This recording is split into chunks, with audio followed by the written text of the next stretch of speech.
We're in practice test number 2, problem 3. And we have the following set of data. We have 6 data points, n is equal to 6. And in this problem, we are looking to calculate the first quartile, or the first 25%, the third quartile, or the first 75%, and then the interquartile range.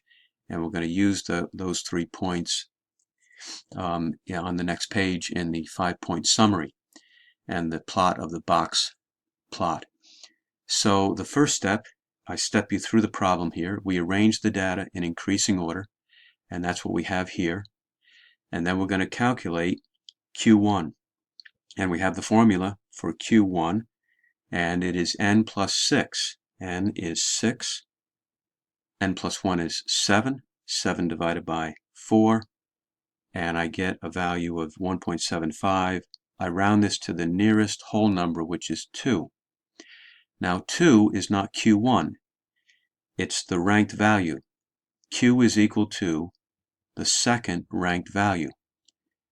Q1 is equal to the second ranked value, which is, if I look at the order of the rankings, Q1 is the second ranked value, 5 is the first ranked, 6 is the second ranked.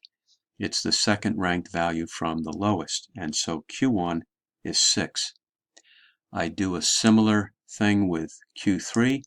I have my formula given to me right here, 3 times, in parentheses, n plus 1 divided by 4, and that's also a ranked value. So I calculate it. I have 3 times 6 plus 1, which is 21. 3 times 7, 21, divided by 4, 5.25. I round it to the nearest whole number, which is 5. So that is telling me that Q3 is the 5th ranked value from the bottom. And so I look at my data in increasing order, the 5th ranked from the bottom, 1, 2, 3, 4, 5, 11 is my 5th ranked value.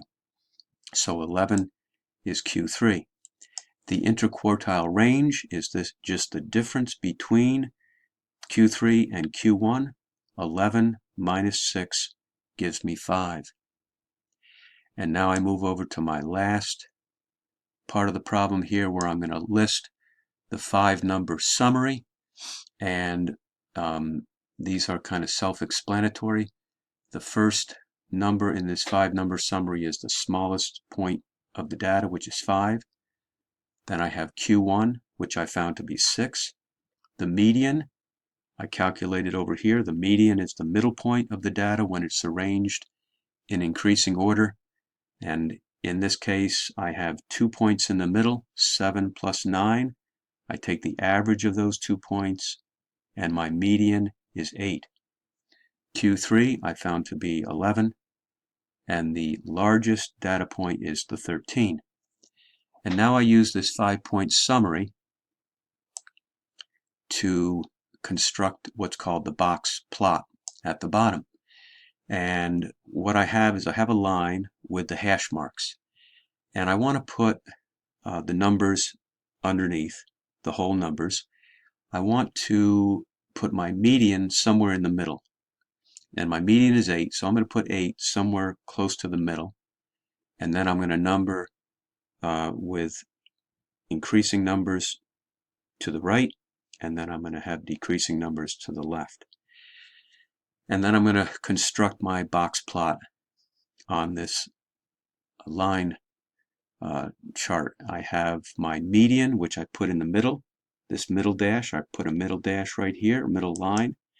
And then over on the right, I have my Q1 at 11. I'm sorry, my Q3 at 11. And I have my Q1 over here at 6. Draw a little line here.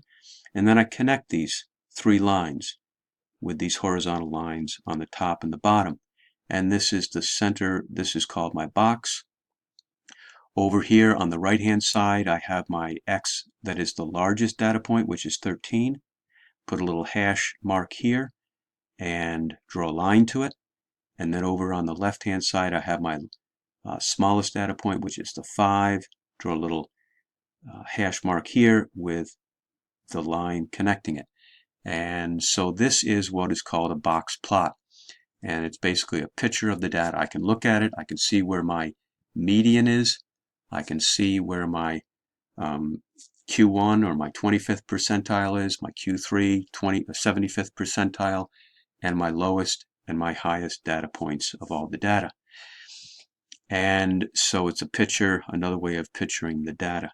The last question is to describe the shape of the box plot. Is it left skewed, right skewed, or symmetric, and why? And what I do here is I look at my median in the middle, and then I want to see how far my largest point is away from the median, and then how far my smallest point is away from the median. And whichever side is bigger, that's the way that it is skewed. And so we see here, I call this A and B. We see that the B is larger. The difference from the median to the largest point is larger. And so we call that a right skewed box plot. It is right skewed because of the larger right tail. So that concludes this problem.